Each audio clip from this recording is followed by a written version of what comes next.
എനിക്കിപ്പോ എന്റെ പപ്പായുടെ ഓർമ്മകൾ എന്ന് പറയുമ്പോഴാണ് നമുക്ക് ഇങ്ങനെ തോന്നുന്നത്, അയ്യോ പപ്പ ഇപ്പൊ ഇല്ലല്ലോ. കാരണം ഇത്രയും നാൾ നമ്മുടെ ഒപ്പം ഉള്ള ആളാണ്. അതുകൊണ്ട് എനിക്കിപ്പോ ഓർമ്മയായിട്ടല്ല, ഫുൾ ടൈം ഇപ്പോഴും ഇവിടെ തന്നെ ഉള്ളവനെ തന്നെയാണ്. കാരണം എനിക്കിപ്പം ഇവിടെ ഒന്നും എന്റെ കാര്യത്തിനാണ് പപ്പ കൂടുതലും ഇതായിട്ട് നിൽക്കുന്നത്.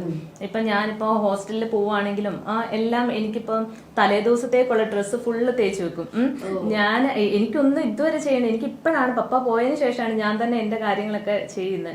രാവിലെ ഞാൻ ഇറങ്ങാൻ നിൽക്കുമ്പോൾ ഷൂ വരെ തുടച്ചു വെച്ചിട്ടുണ്ടായിരിക്കും. അപ്പൊ അതുകൊണ്ട് അല്ല, നമ്മളെ രണ്ടുപേരെ ഇതുവരെയൊക്കെ ഇല്ലേ, നമുക്ക് ഒരു കൊച്ചു ജനിക്കുമ്പോൾ ഒരു എക്സൈറ്റ്മെന്റ് ഉണ്ടാവുമല്ലോ. ആ ഒരു എക്സൈറ്റ്മെന്റ് നമ്മുടെ ഈ പ്രായത്തിലും വരുമ്പോൾ നമ്മൾ ഉറപ്പല്ലേ ഇത്ര ആ ഒരു ഇതില്ല, നമ്മളെ എന്തോ എപ്പോഴും അങ്ങനെ കൊണ്ടു നടക്കുന്നത്. അതായത് ഇതുവരെ ഒരാളെ ഒരു അച്ഛൻ ഒരു മക്കളെ വഴക്ക് പറഞ്ഞിരുന്നത് എല്ലാവരും പറയും തള്ളാന്ന് പറയും. പക്ഷെ ഞങ്ങൾ ഇതുവരെ വഴക്ക് പറഞ്ഞിട്ടില്ല. ഇതുവരെ ജനിച്ചിട്ട് അവസാനം രണ്ടുപേരും ജനിച്ചിട്ട് ഇന്നേ നഴയാ ഞങ്ങളെ വിട്ട് പോകുന്നിടം വരെ ഒരു കാര്യം അതന്നെ പറയാം. നമുക്കൊരു ഫുൾ ഫ്രീഡം പപ്പ തന്നിട്ടുണ്ട്. ആ ഫ്രീഡത്തിൽ നമുക്ക് നിന്നുകൊണ്ട് തന്നെയാണ് നമുക്കത് മിസ്യൂസ് ചെയ്യാൻ തോന്നിയില്ല. ഇവൾക്കാണെങ്കിൽ ഇവളോടും പറഞ്ഞു, മോളെ കോളേജിലോട്ടാണ്, ആരെങ്കിലും കണ്ടുപിടിക്കുകയാണെങ്കിൽ സ്വന്തമായിട്ട് തീരുമാനം എടുക്കണ്ട, പപ്പാട് പറഞ്ഞു പപ്പ നടത്തി തരാം കോളേജിലേക്ക്. അതുപോലെ എന്നോട് പറഞ്ഞ് ഞാൻ മാറി നിന്നും പറഞ്ഞ് വെള്ളം അടിക്കുന്ന കാര്യങ്ങളിലൊന്നും കുഴപ്പമൊന്നുമില്ല, നമ്മൾ സിനിമയ്ക്കകത്ത് കാണിക്കുന്നത്. പക്ഷെ അടിച്ചു കഴിഞ്ഞാൽ ഇങ്ങനെയൊക്കെയാണ് പ്രശ്നം.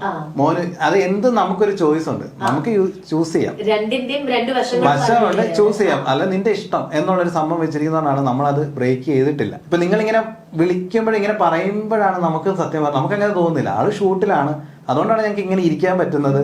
ഇപ്പൊ ഇവൾക്ക് കല്യാണത്തിന്റെ കാര്യങ്ങൾക്ക് പോകാൻ പറ്റുന്നത്, നമുക്ക് അങ്ങനെ പല കാര്യങ്ങൾക്ക് പോകാൻ പറ്റുന്നത്.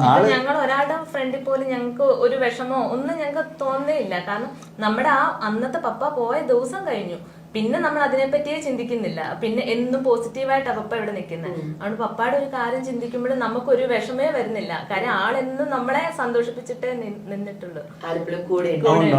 അതുകൊണ്ട് നമുക്ക് ഫീൽ ചെയ്യാം. നമുക്കിപ്പോ സിനിമ കണ്ടപ്പോ എല്ലാവരും ഓർക്കും നമുക്ക് വിഷമായിരിക്കുന്നു.